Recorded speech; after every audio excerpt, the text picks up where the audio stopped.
에베소서 4장 7절부터 16절 말씀 저와 한 절씩 교독하도록 하겠습니다. 우리 각 사람에게 그리스도의 선물의 분량대로 은혜를 주셨나니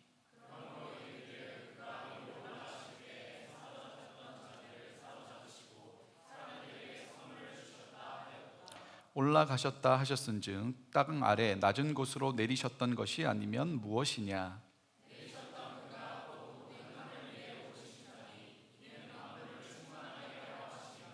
그가 어떤 사람은 사도로, 어떤 사람은 선지자로, 어떤 사람은 복음 전하는 자로, 어떤 사람은 목사와 교사로 삼으셨으니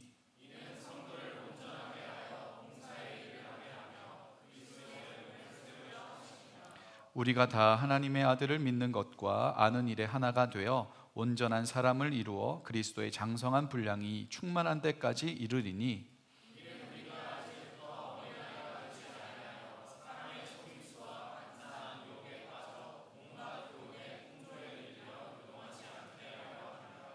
오직 사랑 안에서 참된 것을 하여 범사에 그에게까지 자랄지라.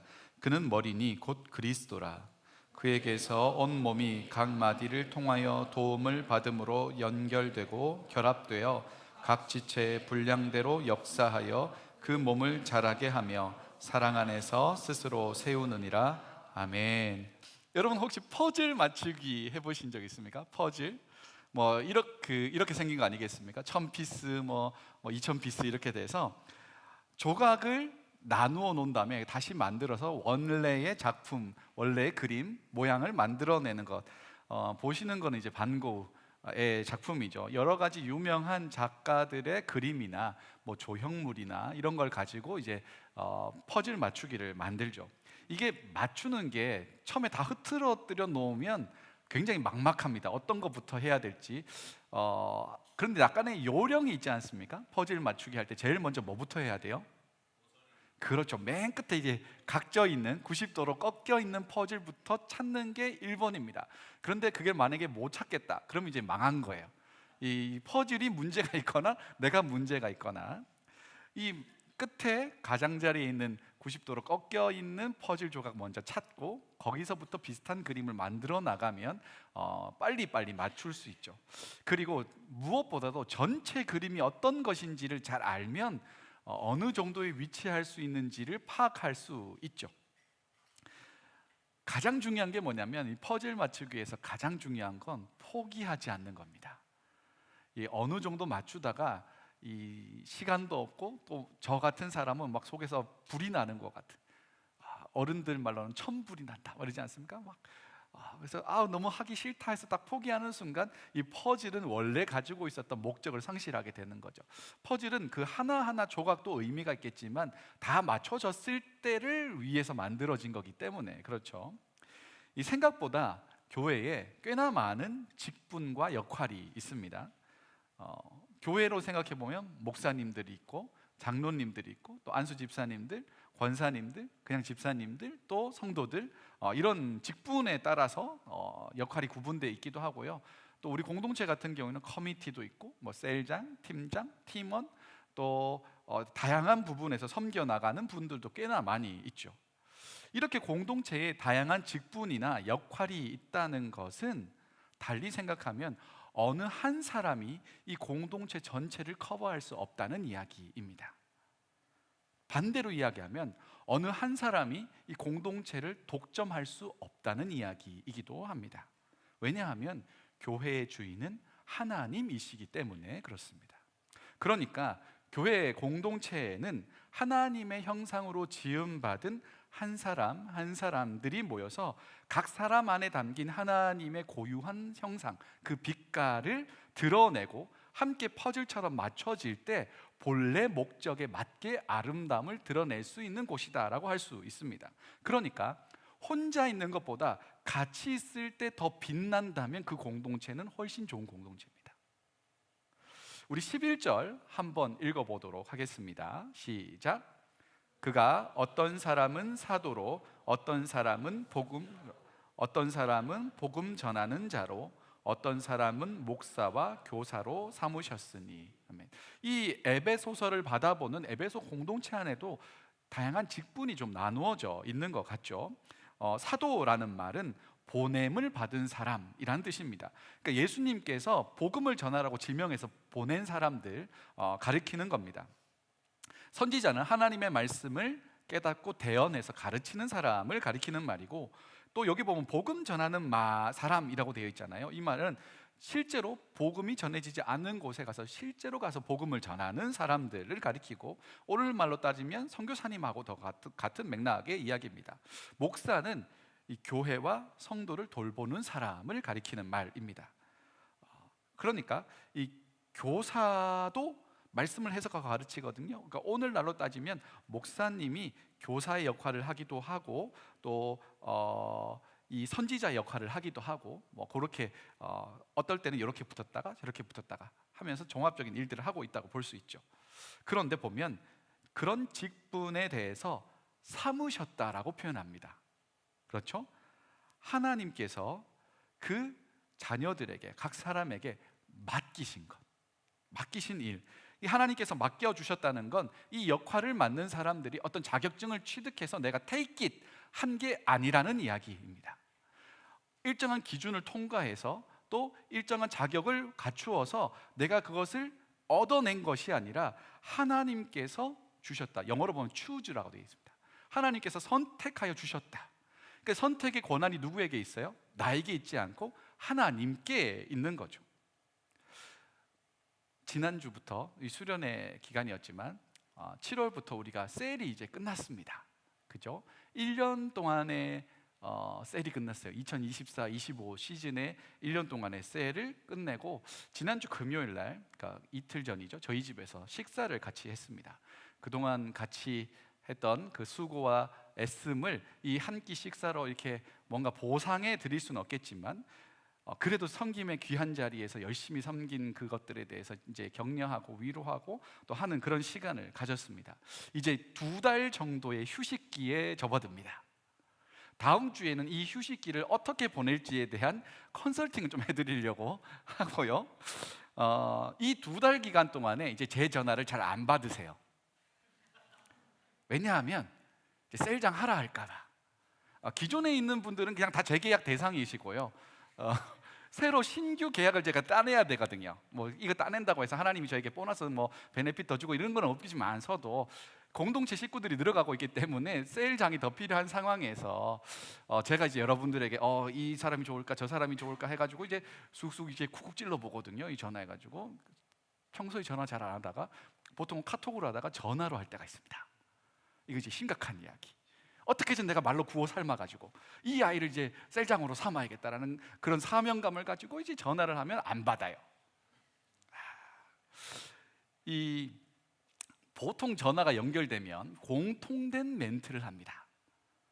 이게 뭐 선배들로부터 배운 건지는 모르겠지만 대부분 이제 2가지를 이야기합니다. 제가 준비가 안 돼서.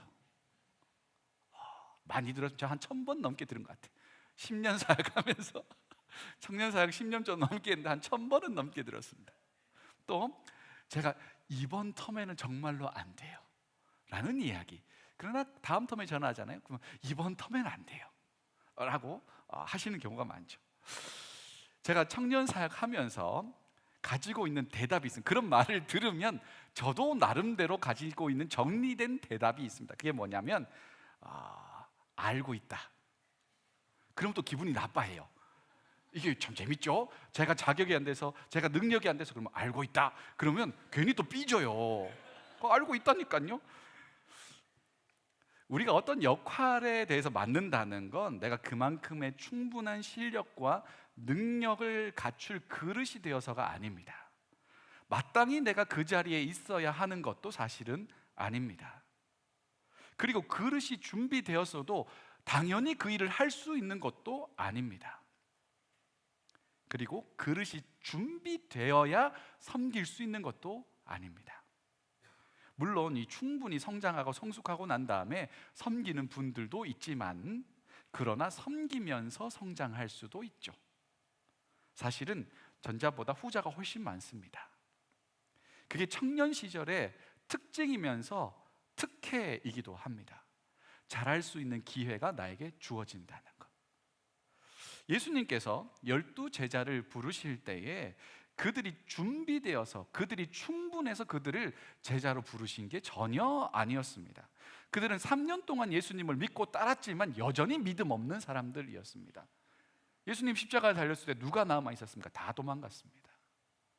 베드로는 예수님 모른다고 3번이나 부인했던 사람들입니다. 그러면 예수님이 그걸 모르시고 선택했을까? 아니라고요. 다 아신다고요.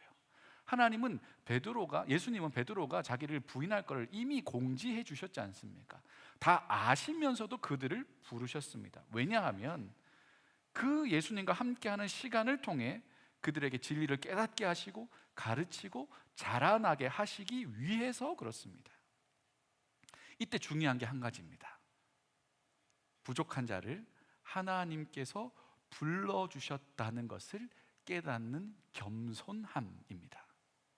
그 마음을 붙들고 있을 때 내 작은 힘, 내 옹졸한 마음이 아니라 하나님의 크고 위대하신 역사의 통로로 쓰임받게 되는 거죠. 함께하는 지체들로부터 도움을 받을 수도 있고요, 실제로 하나님의 구체적인 역사를 경험하기도 합니다. 반대로 내가 당연히 이 자리에서 내 역할을 해야 된다고 생각하시는 분이 있다면 하나님께서 굳이 그분에게 힘과 능력을 주실 필요도 없습니다. 이미 능력을 다 갖추고 있고 자기가 하면 되니까. 그런데 하나님 그렇게 잘 하시지 않는다고요. 그럼 그 공동체는 점점 무뎌지고 또 무너져 가기 시작합니다. 이런 분도 있습니다. 나는 좀 쉬고 있는 분, 나는 쉬고 있는 중이에요, 이거 좀 회복하고 또 할 거예요 라고 하시는 분들은 일면 맞습니다. 쉬어야 할 때 쉬어야 됩니다. 그런데 너무 쉬면 어떻게 되죠? 근손실이 옵니다. 근육이 빠져나가요. 이제 다음 주 저는 운동을 하지 않지만 운동을 빗대어서 여러분들에게 이제 여러분 어떻게 보낼 거냐라는 이야기를 해드릴 텐데, 지금 내가 쉴 땐가 아닌가, 혹은 내가 잘 쉬고 있는가 아닌가를 보시려면 요거 하나만 딱 보시면 됩니다. 쉬는 동안 나의 믿음이 더 튼튼해졌는지를 보고 계시면 됩니다. 여러분이 쉬는 이유는 뭐예요? 좋은 믿음의 컨디션을 유지하기 위해서잖아요. 근데 열심히 섬기느라 번아웃이 왔어요. 그럴 수 있죠, 당연히. 그럴 때는 좀 쉬는 게 필요합니다. 그런데 그 쉬는 동안 나의 믿음이 뚝뚝 떨어지고 있다면 잘 못 쉬고 있는 겁니다. 쉬는 방법이 잘못되었든 아니면 지금은 쉴 때가 아니든, 쉬는 동안 믿음이 더 깊어지거나 말씀을 삶으로 옮겨내는 작업을 잘 하고 계신다면 여러분은 쉬는 시간을 너무너무 잘 보내고 있는 겁니다. 그거는 그분이 좋은 선택을 했고 그때 잘 선택한 것이고 잘 쉬고 있는 것입니다. 여기 예배를 섬기고 있는 많은 분들, 커미티, 셀장, 각종 팀장, 팀원, 선교팀, 중심축 한 사람 한 사람 부르신 자리에서 성실하고 충성되게 섬겨 나가면서 동시에 이분들은 또 성숙해져 가고 있는 중입니다. 힘들지 않다는 건 전혀 아닙니다. 힘들죠. 셀장들 모여가 식사하면서 마지막에 이제 이런저런 이야기, 이제 좋은 피드백을 남기기 위해서 막 하는 동안에 지친 분도 많이 있고 또 그것 통해서 감사함을 경험한 분들도 많이 있습니다. 섬긴다는 건 힘들지 않다는 게 전혀 아닙니다. 단지 좋은 선택을 했다는 겁니다. 어떤 선택이에요? 부르심의 자리에 겸손하게 응답했다는 것. 그거 하나는 너무너무 중요한 선택이고 하나님 보실 때는 굉장히 기억할 만한 선택이 될 겁니다. 부르심의 다양한 자리에서 조금 더 넓게, 더 깊게 공동체를 바라볼 수 있는 시야도 생겼고, 어쨌든 섬김의 자리가 주어졌다는 건 자신의 시간과 물질과 에너지를 구별해서 조금 더 사용해야 된다라는 구별됨도 배울 수도 있죠. 이런저런 모양을 통해서 하나님의 역사의 통로가 되는 짜릿한 경험을 하기도 합니다. 그래서 1년 동안 저희가 이제 9월부터 새로운 시즌이 시작이 되니까 2024-25 시즌 동안 섬겨오신 많은 우리 공동체를 섬기는 많은 분들께 진심으로 감사를 드립니다. 우리 여러 모양으로 다 섬겨나간 귀한 분들, 이제 여름에 약간 휴식기가 있는데 너무너무 고생하셨다고 격려와 위로의 박수 하면 참 좋겠습니다. 물론 이제 쉬지 못하시는 분들이 꽤 있어요. 카이로스도 모시고요. 새가족분은 방학이 없습니다. 너무 미안한 마음이고 또 이게 여기가 또 쉬면 또 큰일 나서 어떻게 해드릴 수도 없고, 참 이 마음만 이렇게 가득해서 적절한 방법을 좀 찾아보도록 하죠. 우리 7절 말씀도 함께 읽어보도록 하겠습니다. 7절 시작. 우리 각 사람에게 그리스도의 선물의 분량대로 은혜를 주셨나. 이 구절 보면 하나님께서 각 사람에게 선물을 주셨는데 분량대로, 그 그릇의 용량대로 주셨다라고 합니다. 이게 약간 서운한 부분이 있을 수도 있죠. 뭐냐면 와, 하나님 차별하냐? 라고 생각할 수도 있는 겁니다. 왜 각 사람에게 다른 용량의 은혜를 주시냐? 어떤 사람은 넘치도록 주시고, 어떤 사람은 요만큼 주시고, 어떤 사람은 뭐 2갤런, 3갤런 주시고, 나는 왜 7온스, 8온스 이렇게 주시냐? 라고 생각할 수도 있는데, 요게 분량이라는 말의 원뜻을 살펴보면 알맞게 측정된 것이라고 표현합니다. 그러니까 저 사람하고 나하고 비교해서 주신 게 아니라 나 한 사람을 보시고 가장 적합한 은혜를 주셨다라고 표현하는 게 더 정확한 원문의 의미입니다. 저는 이걸 조금 다른 의미로, 각도로 보고 싶은데, 분량이라는 개념을 양의 개념이 아니라 모양의 개념으로 보고 싶어요. 카이로스 팀장, 저기 어디요? 오늘 일렉 솔로 하셨던 카이로스 팀장님, 저분은 찬양을 연주하는 것에 은사가 있습니다. 그렇죠? 연주는 너무 기가 막히게 참 잘하시는 것 같아요. 톤이 부들부들하고 또 시원시원하게 찬양을 참 잘해요. 근데 혹시 그 노래도 잘합니까? 요건 안 주신 거예요. 손가락은 잘 돌아가는데 이건 잘 안 돼. 그런 모양의 은사를 주신 거죠. 만약에 카이로스 팀장님께 재정을 맡긴다고 생각해 보세요. 우리 청년부 재정을 맡긴다. 이분은 다음 주부터 안 나올 수가 있어요. 그러니까 각 사람의 모양에 가장 적합한 모양대로 섬길 수 있게 해 주셨다라는 거죠. 특정한 역할만 그런 것이 아닙니다. 여기 함께 예배하는 모두는 하나님께서 가장 하나님 보시기에 아름다운 모양의 은사를 받은 사람들입니다. 하나님의 형상이 담겨져 있는 고유한 모양과 빛깔을 가지고 있다는 이야기입니다. 그런데 그런 한 명 한 명을 불러서 마치 퍼즐 맞추기 하듯이 그렇게 함께 모여서 하나의 작품을 만들어 가고 있는 사람들이 바로 우리 공동체라고 볼 수 있는 거죠. 수련회 기간 동안에 성찬식을 했습니다. 원래 성찬식은 그 메인 채플 안에서 하려고 했습니다. 그런데 놀랍게도 3일이 시작되는 그 오전 한 7시 몇 분쯤 됐다고 하더라고요. 제보에 의하면 그 지역 전체가 정전이 됐어요. 그래가지고 두 가지 문제가 있었는데, 이제 그 에어컨이 안 돌아간다는 것과 그 지역은 물이 펌프로 올리는 건데, 그 캠프는 지금 방금 내린 물이 마지막 물이라는 거죠. 아찔한 상황 아닙니까? 누군가는 이제 뭐 화장실에서 일을 보고 난 다음에 물을 내렸어요. 그게 마지막 총알이었습니다. 더 이상의 총알은 없다.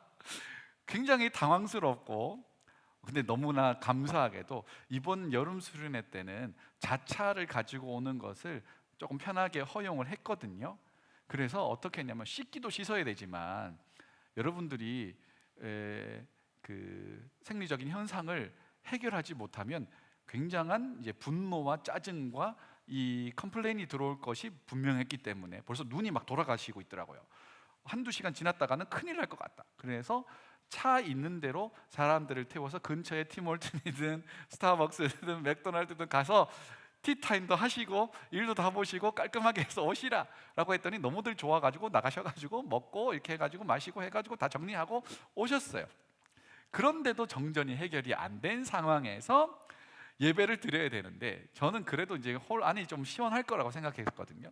근데 이제 우리 청년들이 밖에 몇 명 이렇게 그 파빌리온이라고 불러야 될까요? 그런데 이렇게 조금 쉬고 계시더라고요. 그래서 한번 나가봤습니다. 나가봤는데 분위기가 너무 좋아요.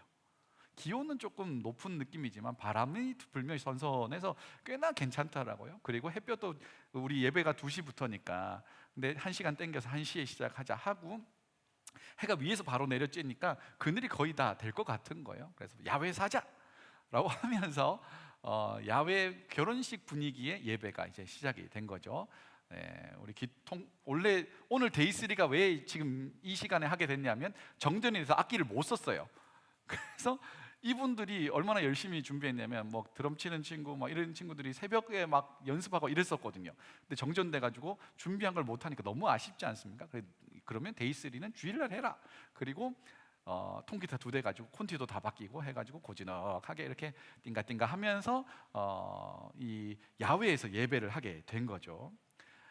원래 성찬을 우리 수련회 때 할 수 있게 되면서 생각했던 게 있었습니다. 이 지체들의 이름을 한 명씩 다 불러주는 것, 그들의 손에 떡과 잔을 꼭 쥐어주는 것 상상하고 기대하고 이제 수련회 셋째 날을 맞았는데 정전이 돼서 굉장히 멘탈이 막 왔다 갔다 어떻게 해야 되냐, 성찬을 어떻게 해야 될까 고민이 많았는데 밖에서 하니까 더 좋았던 것 같아요. 어떻게 참여하셨던 분들은 밖에서 하는 성찬 괜찮았습니까?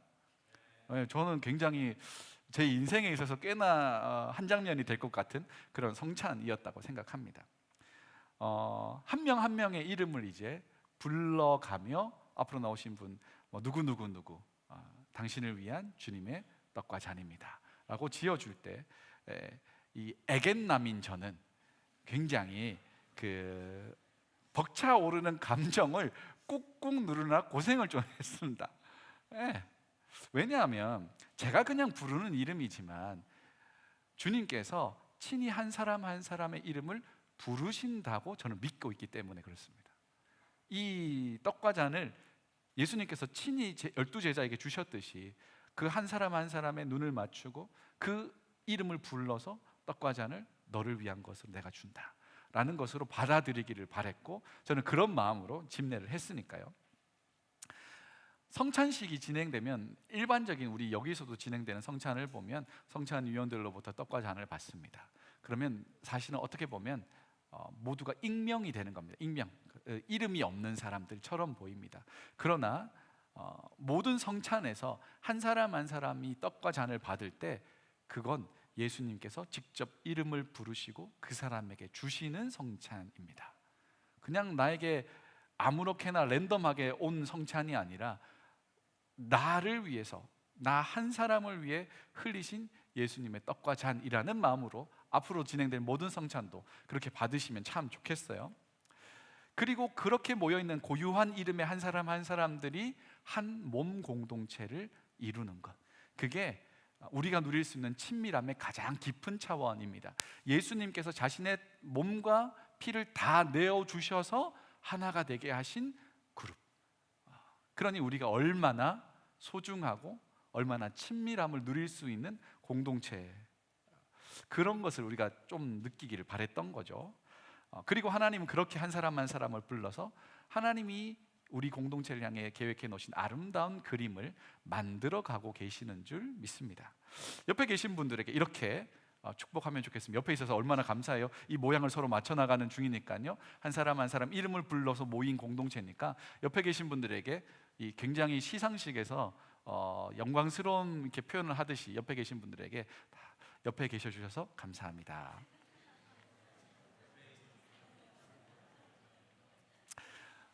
우리가 처음에 이제 퍼즐 이야기를 했지 않습니까? 우리는 1000피스의 퍼즐을 맞춰가고 있는 중입니다. 이 퍼즐의 최종 그림은 단연코 하나님의 나라입니다.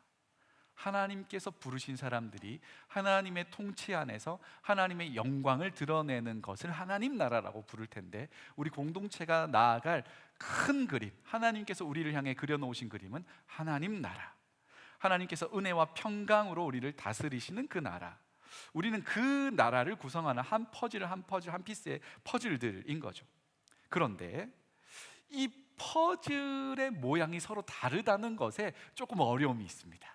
만약에 우리가 그냥 정사각형의 모두가 똑같은 모양의 퍼즐이라면 어떨까요? 아무렇게나 다 끼워 맞춰도 다 맞아요.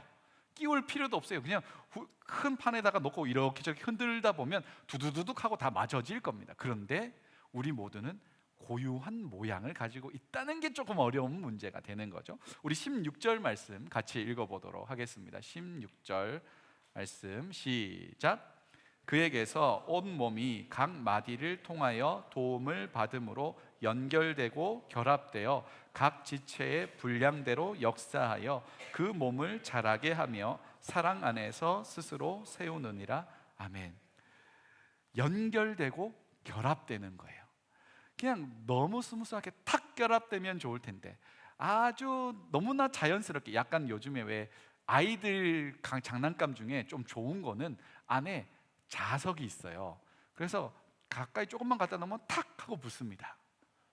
그게 손쉽게 결합이 되는데, 우리는 한 사람 한 사람은 각자의 고유한 빛깔, 하나님이 주신 형상의 고유한 빛깔, 모양이 있다 보니 이걸 맞추는 데 있어서 꽤나 노력과 수고가 들어갈 때가 많이 있습니다. 중요한 건 나의 믿음의 성장, 퍼즐 하나하나에 고유한 색깔을 선명하게 아름답게 하는 것 너무너무 중요한데, 동시에 그 한 사람 한 사람이 연결되고 어우러지는 게 공동체 안에서는 더 중요할 때가 있습니다. 그래서 공동체에서 참 중요한 것, 한마디 한마디 이 피스가 연결되는 연결점이 너무너무 중요합니다.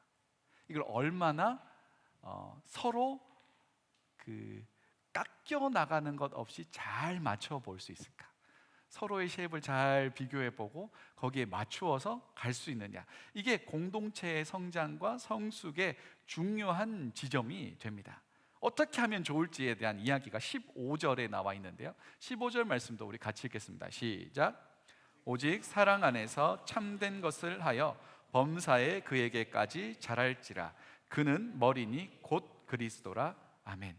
사랑 안에서 참된 것을 하는 게 피스와 피스를 맞추는 방법입니다. 자, 참된 것은 진리를 말하는 거예요. 무엇이 옳고 그른지를 잘 드러내는 겁니다. 그런데 사랑과 진리는 서로 반대편에 있는 개념이 전혀 아닙니다. 진리는 사랑 안에서 행동될 때 그 의미가 잘 적용되고 드러날 수 있고요, 사랑은 진리라는 걸 통해 구체적으로 표현될 때 발현되는 겁니다. 그러니까 진리와 사랑은 서로를 온전하게 하는 다른 방식인 거예요. 사랑만 있고 진리가 없잖아요. 그러면 이 사랑만으로 뭔가 다 될 것 같지만 실제로는 잘 안 됩니다. 진리만 있으면 무언가 될 것 같잖아요. 그런데 온갖 잡음과 상처가 난무할 수도 있는 거죠.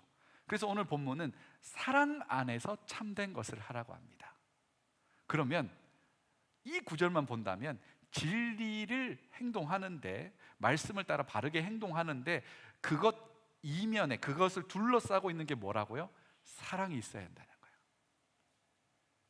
서로에게 바른 신앙의 모습으로 또 서로를 품어내는 사랑 안에서 연결될 때 그 공동체가 괜찮은 공동체고, 어디까지 연결이 돼야 하냐면 머리 대신 예수 그리스도에게까지로 자라가라 라는 권면을 하고 있는 거죠.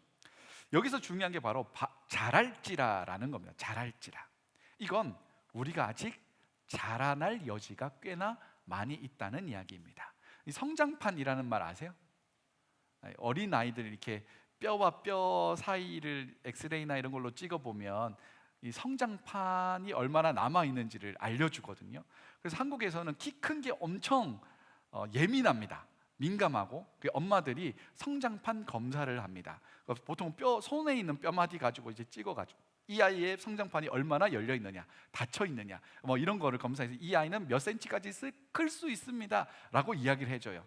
그리고 혹시 이 아이는 지금 몇 센치밖에 못 큽니다라고 하잖아요. 그러면 방법이 없습니까? 그러면 이제 그 성장을 촉진해 줄 수 있는 뭐 주사를 이야기하고, 그 실제 효과가 있는지는 모르겠어요. 혹은 뭐 영양제 이런 걸 처방하고 알려주기도 하죠. 공동체도 그런 겁니다. 그에게까지 자랄지라라는 말은 아직 성장판이 안 닫혔다는 이야기이죠. 물론 저는 이제 성장판이 닫혔습니다. 저에게 세포 분열할 수 있는 거는 이제 지방과 뱃살 이런 것만 이제 그 자랄 수 있는 부분이, 저는 이제 줄여야 되는 부분이고, 우리 꼬맹이 같은 경우는 성장판이 이제 아직 많이 남아 있죠. 그래서 하루 그 몇 달마다 한 번씩 이렇게 키를 재보면 그래서 조금씩 자라나고 있더라고요. 우리 공동체는 꽤나 좋은 공동체입니다. 맞아요? 뭐 이렇게 뭐 안 좋아요? 뭐 이렇게 뭐 서운한 일 있어요? 아직 연약하고 부족한 부분도 많이 있죠. 그래서 그런 부분이 잘 보이는 분이 있습니다. 연약하고 부족한 부분이 그 사람 눈에만 잘 띄는 거예요. 남들은 잘 모르는 것 같은데 그 사람 눈에 잘 띄어요.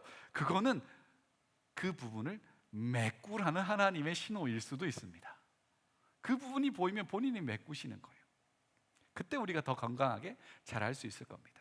저는 오늘 본문을 이렇게 종합해서 표현해 보고 싶습니다. 우리는 아직 자라는 중입니다. 우리는 아직 자라나는 중이에요. 우리는 이미 완벽하고 성숙한 공동체가 전혀 아닙니다. 부족하고 연약한 부분이 너무 많죠. 반대로 생각하면 어때요? 우리는 아직 자라날 여지가 너무나 많은 공동체, 자라나는 기쁨을 누릴 수 있는 공동체라는 겁니다. 수련회 기간 동안 우리가 친밀함이라는 주제에 대해서 다양하게 살펴봤습니다. 꽤나 이리저리 섞어가면서 친밀함을 누릴 수 있도록 해주셨습니다. 그래서 수련회 전보다 후가 조금 더 친밀해진 것 같습니다만은 그것으로 끝나는 게 아니라 우리는 다시 이곳에서 일상의 자리에서 다시 매주 예배하는 이 공동체 안에서 또 다르게 연결되고 연합하면서 자라나는 중인 겁니다. 그러니까 수련회는 마침표가 아니라 쉼표였던 겁니다. 돌아보며 다시 숨을 쉬고 일상의 다리에서 다시 뛰어나갈 수 있는 그런 시점의 자리인 거죠. 쉼표는 열심히 달려온 시간과 공간과 에너지를 잠시 멈추고 숨을 쉬는 겁니다. 호흡을 충분히 하면서 어떻게 걸어왔나를 살펴보고 어떻게 걸어갈 것인가를 생각하고 계획하는 그런 자리인 거죠. 연주로 생각해 보자면 쉼표는 절대로 마침표가 아니죠. 다음 연주가 반드시 있습니다. 그 호흡을 잠깐 멈춘 호흡을 통해 내 숨을 고르기도 하고 다음 연주를 준비할 수 있게 되는 거죠. 이제 다시 시작된 우리의 시간, 공간, 우리 공동체 식구들 안에서 우리는 다시 연결되고 사랑 안에 있는 참된 것을 통해 서로를 더욱더 아름답게 빚어가고 우리 공동체 전체를 아름답게 자라나게 해주는 사람들 되면 참 좋겠습니다. 이 각 사람에게 맡겨진 역할들을 통해서 또 매주 드린 예배를 통해서 서로가 친밀함을 누릴 수 있는 가장 좋은 방법이 뭐라고 했을까요? 수련회 전체 한 방의 리뷰. 서로가 친밀함을 누릴 수 있는 가장 좋은 방법 뭐였습니까? 우리 역시 인도자 고맙습니다. 크게 대답해 주시면 기도. 서로가 기도를 통해서 연결되는 게 가장 좋은 친밀함을 누릴 수 있는 방식. 그래서 우리가 서로 기도와 기도로 연결되어서 그리스도를 닮아가고 그리스도에게까지로 자라나면 참 좋겠습니다. 어떻게 해서 기도로 연결할 수 있을까에 대한 고민을 저도 계속 개인적으로 하고 있어요. 그래서 여러분들의 기도의 제목을 우선 저부터 여러분들의 기도의 제목을 가지고 구체적으로 기도해야겠다라는 생각으로 여러분들이 저에게 보낼 수 있는 기도 링크를 만들려고 합니다. 이거 가지고 기도해 주십시오라고 한다면 제가 그거 가지고 기도하고 또 물어보겠죠? 이거 나랑 계속 기도하고 있는데 어떻게 되고 있니? 그 안에서 서로 연결되는 거죠. 그리고 서로 친밀해져 갈 수 있는 거죠. 이걸 조금씩 확대하다 보면 서로가 서로에게 연결될 수 있는 기도의 네트워크를 든든하게 세워나갈 수 있지 않을까라는 생각을 해봅니다. 이 여름에 그거 제가 어떻게 하면 접근도 용이하고 어떻게 피드백도 같이 할 수 있는 방식을 제가 찾아보면서 여러분들과 서로 연결되는 친밀함을 누릴 수 있도록 준비해 보려고 해요. 이 여름, 벌써 무덥지 않습니까? 저는 벌써 이 캐나다 올 때 시원하다고 들었거든요. 아니, 캐나다 오늘 비 오는 봤어요. 오늘 비 오는데 2부 예배 때가 무슨 동남아의 스콜 내리듯이 확 쏟아지고 언제 그랬냐는 햇빛이 너무 뜨겁게 내리면 이 여름 늘어지기 쉬울 때입니다. 잠시 쉬는 것도 좋습니다. 그러나 다시 아침을 마주하게 될 때 하나님 앞에서의 나의 삶, 나의 고유한 빛깔과 이 모양을 잘 만들어 가시는 노력을 계속 유지하셨으면 좋겠어요. 다음 주에 여기에서 조금 더 이야기를 하도록 하고요. 그래서 우리가 서로 연결되었을 때 나의 고유한 빛깔이 서로 안에서 더 아름답게 빛나서 우리 공동체를 향하신 하나님의 멋진 그림을 잘 같이 만들어 나가는 우리 모든 지체들이 되기를 간절히 소망합니다.